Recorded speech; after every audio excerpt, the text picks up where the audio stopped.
देवर की शादी। निधि की शादी सुमित के साथ हुई थी। सुमित का एक छोटा भाई भी था और उसका नाम था अमित। और दूसरी तरफ निधि की एक छोटी बहन थी, उसका नाम था अंजलि। निधि के देवर अमित की अच्छी खासी नौकरी थी और निधि का ससुराल भी काफी पैसे वाला था। इसलिए निधि चाहती थी कि उसकी छोटी बहन अंजलि की शादी उसके देवर अमित के साथ हो जाए। लेकिन निधि के सास ससुर और उसका परिवार दोनों भाई बहनों के साथ अपने दोनों बेटों की शादी करने में बिल्कुल विश्वास नहीं रखते थे। अब तो अमित के लिए भी लड़की देखना शुरू करना ही पड़ेगा। उसकी उम्र भी हो गई है और नौकरी भी अच्छी खासी लग गई है। अरे मम्मी जी, लड़की देखने की क्या जरूरत है? मेरी छोटी बहन अंजलि है ना, अमित के लिए एकदम परफेक्ट मैच है वो। निधि, तुमसे कितनी बार कहा है, मम्मी तुम्हारी छोटी बहन अंजलि को इस घर की बहू नहीं बनाना चाहती। अरे पर आखिर क्यों? मेरी बहन में ऐसी भी क्या कमी है? सुंदर है, सारा काम करना जानती है, फिर आपको क्या परेशानी है? बात परेशानी की नहीं है बेटा, लेकिन मैंने शुरू से ही सोच रखा था एक ही घर की दो लड़कियां अपने बेटों के लिए नहीं लेकर आऊंगी। वो क्या है ना, दोनों बहनें देवरानी जेठानी बन जाएंगी तो बस प्रॉब्लम ही प्रॉब्लम आने वाली है। लेकिन निधि इस बात के लिए बिल्कुल तैयार नहीं थी। वो तो किसी भी कीमत पर अमित और अंजलि की शादी करवाना चाहती थी और इसीलिए उसने अपनी बहन अंजलि को अपने ससुराल में बुलाने का प्लान बनाया।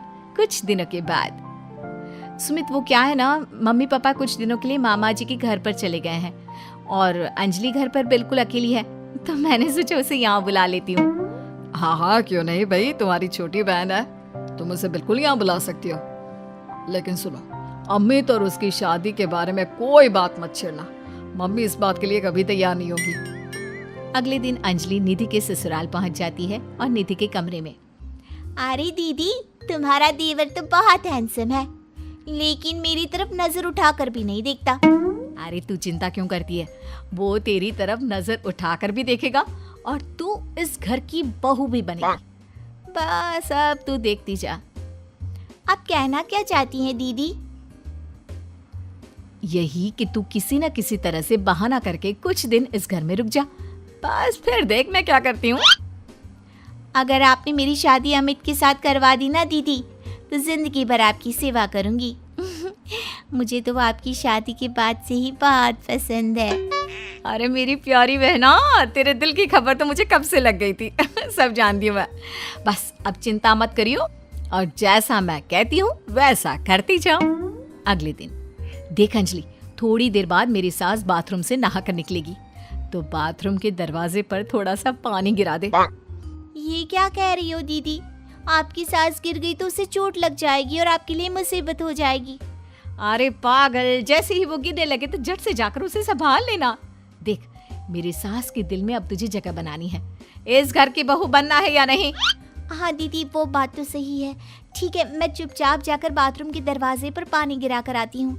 कुछ देर बाद सास जैसे ही गिरने लगती है, अंजलि वहां पर पहुंच जाती है। हे भगवान, अभी मैं गिर जाती तो मेरे हाथ पैर टूट जाते। अरे भगवान भला करे, तुमने मेरी जान बचा ली। मैंने कहा था ना मम्मी जी, मेरी बहन बहुत अच्छी है, सबकी मदद करती है। हाँ, बात तो तुम्हारी सही है अंजलि बेटा, भगवान तुम्हारा भला करे। आज तुम्हारी वजह से मैं तो मरते मरते बच गई। थैंक यू अंजलि, तुमने मम्मी को गिराने से बचा लिया। अरे वाह दीदी, आज तो तुम्हारी ट्रिक काम कर गई। बस अब जैसा मैं कहती हूँ वैसा ही करती जाओ। देखना कुछ ही दिनों में मम्मी जी खुद आगे चलकर अपने बेटे के लिए तुम्हारा रिश्ता मुझसे मांगेंगी। कुछ दिनों के बाद देख अंजलि, अब हमें अपना अगला प्लान कामयाब करना है। क्या प्लान है दीदी? आप तो बस बता दो, जैसा आप कहेंगी मैं वैसा ही करूंगी। देख, मेरी सास को ना अजवाइन से एलर्जी है। मैं आज सब्जी में जानबूझकर अजवाइन डाल दूंगी। लेकिन दीदी, उससे तो आपकी सास की तबीयत खराब हो जाएगी। अरे मेरी बात तो सुन, अजवाइन खाने के बाद अगर मेरी सास को थोड़ा सा 1 चम्मच शहद दे दिया जाए तो उनकी तबीयत ठीक हो जाती है। और ये नुस्खा मुझे पता है, ये बात मेरी सास को भी नहीं पता। जैसे ही वो अजवाइन वाली सब्जी खाएं, जल्दी से जाकर शहद ले आना। ये क्या बहू, तुमने सब्जी में अजवाइन क्यों डाल दिया? तुम जानती हो ना, मुझे इससे एलर्जी होती है। माफ कर दीजिए मम्मी जी, मुझे तो पता ही नहीं था। निधि जल्दी से जाकर मम्मी के लिए पानी लेकर आओ। अरे नहीं नहीं जीजू, आंटी जी की एलर्जी पानी से नहीं बल्कि शहद से दूर हो जाएगी। 1 मिनट रुकिए। अंजलि दौड़ कर जाती है और शहद लेकर आती है। लेकिन तुम्हें इसके बारे में कैसे पता? बस ऐसे ही। आंटी जी ये लीजिए, जल्दी से 1 चम्मच शहद खा लीजिए। अब देखिए थोड़ी देर में आप ठीक हो जाएंगी। तुमने तो एक बार फिर से मम्मी जी की जान बचा ली अंजलि, वरना मैंने तो आज बहुत बड़ी गलती कर दी थी। थैंक यू अंजलि बेटा, तुम तो वाकई में बहुत अच्छी लड़की हो, सबकी मदद भी करती हो और तुम्हें तो कितनी अच्छी नॉलेज है कि एलर्जी होने पर क्या खाना चाहिए। वाकई में तुम बहुत इंटेलिजेंट लड़की हो Anjali, thank you so much. कुछ दिनों के बाद, भाभी मुझे ऑफिस के लिए देर हो रही है, मेरी एक फाइल है, जरा आप उठाकर रख देना, मैं शाम को आकर आपसे वापस मांग लूंगा, और जरा ध्यान से रखना, बहुत इंपॉर्टेंट फाइल है। ठीक है अमित, मैं आपकी फाइल अच्छे से संभाल कर रखूंगी। अमित के जाने के बाद, देखो अंजलि, ये अमित की ऑफिस की एक बहुत इंपॉर्टेंट फाइल है, मैं जानबूझकर इसे कहीं पर छिपा दूंगी और तुम्हें बता दूंगी कि ये फाइल कहाँ रखी है। बस जैसे ही वो मुझसे फाइल ढूंढने के लिए कहेगा, तुम फाइल झटपट ढूंढ कर ले आना और उसे दे देना। वाह दीदी, मुझे इस घर की बहू बनाने के लिए आप कितनी मेहनत कर रही हैं। शाम के वक्त, भाभी मैंने आपको एक फाइल संभाल कर रखने को दी थी, प्लीज जरा वापस दे दीजिए ना, मुझे एक प्रेजेंटेशन बनाना है। निधि उस फाइल को ढूंढने का नाटक करती है। क्या करूं देवर जी, आपकी फाइल मिल नहीं रही मुझे। अरे भाभी ये आप क्या कह रही हैं? अगर वो फाइल नहीं मिली तो मेरा प्रमोशन नहीं होगा, बहुत इंपॉर्टेंट फाइल है। अमित, ये रही तुम्हारी फाइल। दीदी ने ऐसी ही बैठक में छोड़ दी थी और वो काम करने वाली आती है ना, वो इसे उठाकर डस्टबिन में डालने वाली थी, लेकिन सुबह मैंने तुम्हारी बात सुन ली थी तो संभाल कर रख दिया। अंजलि, मैं कैसे तुम्हारा शुक्रिया अदा करूं? तुम जानती नहीं तुमने मेरे लिए आज क्या किया है। अगर ये फाइल खो जाती ना तो मेरा बहुत बड़ा नुकसान हो जाता। देवर जी, मैं तो आपसे पहले से कह रही थी, मेरी बहन अंजलि बहुत अच्छी है। वाकई में बहुत समझदार और इंटेलिजेंट लड़की हो तुम, हमारे फैमिली के लिए कितना कुछ कर रही हो। पहले मम्मी को बचा लिया और आज मेरी फाइल। अगले दिन, मुझे लगता है कि अमित भी अंजलि को धीरे धीरे पसंद करने लगा है। तुमने फिर से वही कहानी कहना शुरू कर दिया। मैंने कहा ना, अंजलि की शादी अमित से हम नहीं करवाना चाहते। देखो बेटा, तुम्हारी बहन बहुत अच्छी है, लेकिन फिर भी मैं अमित के लिए किसी दूसरे घर की लड़की लाना चाहती हूँ।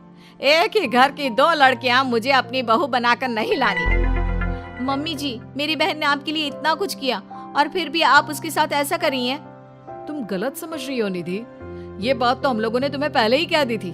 तुम्हारी कोशिशें बेकार है, ऐसा कुछ नहीं होने वाला निधि।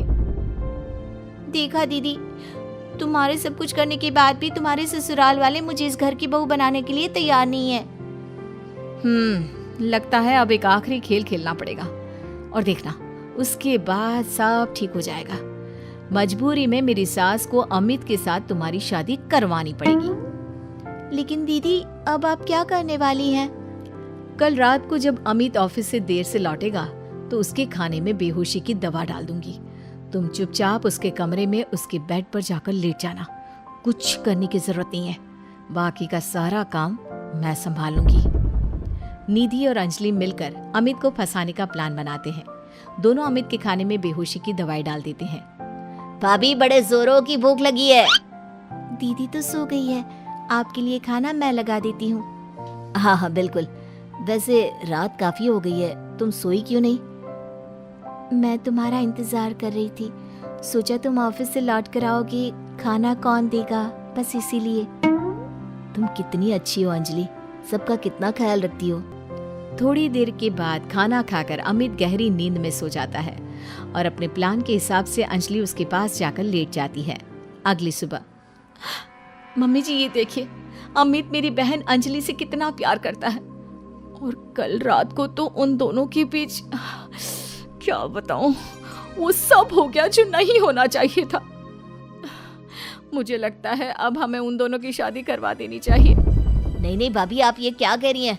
मैंने अंजलि के साथ कुछ नहीं किया, मुझे बस गहरी नींद आ गई थी। अमित, झूठ मत बोलो, कल रात को तुमने मुझसे कहा था कि तुम मुझसे प्यार करती हो और हमारे बीच जो कुछ भी हो रहा है वो सब नॉर्मल है। बस करो भाभी और अंजलि, आप दोनों को ज्यादा झूठ बोलने की जरूरत नहीं है। अब जानती भी है क्या हुआ है। क्या हुआ है? जो कुछ भी हुआ है वो सामने दिख तो रहा है। आप पूरी रात मेरी बहन के साथ थे। आपका प्लान तो मुझे उसी वक्त समझ में आ गया था जब गलती से मेरा खाना आपकी बहन अंजलि ने खा लिया और वो बेहोश हो गई। और वो बेहोशी की हालत में वो सब कुछ कह रही थी जो आप मुझे कहने वाले थे। क्या इसका मतलब तुम्हें सब पता चल गया? हाँ, मुझे सब पता चल गया। और आप सबकी जानकारी के लिए ये भी बता दूं कि मेरी पहले से ही एक गर्लफ्रेंड है शिवानी, और मैं उसे बहुत पसंद करता हूँ। देखो निधि, ये तुमने ठीक नहीं किया। अपनी बहन को इस घर की बहू बनाने के लिए तुम इस हद तक गिर सकती हो, मैंने कभी सोचा भी नहीं था। अमित ठीक कह रहे हो, वो सब हमारा नाटक था, लेकिन गलती से मैंने शायद बेहोशी वाला खाना खा लिया और हमारी पोल खुल गई। बहू तुम्हारी बहन वाकई में बहुत अच्छी है और इससे कोई भी अच्छा लड़का मिल जाएगा, लेकिन मेरा अमित किसी और को पसंद करता है और इसीलिए मैं तुम्हें बार बार समझाने की कोशिश करती थी। बस मैं तुम्हारा दिल नहीं तोड़ना चाहती थी, इसलिए कभी तुम्हें शिवानी के बारे में नहीं बताया। लेकिन अब तो सब कुछ सामने आ चुका है।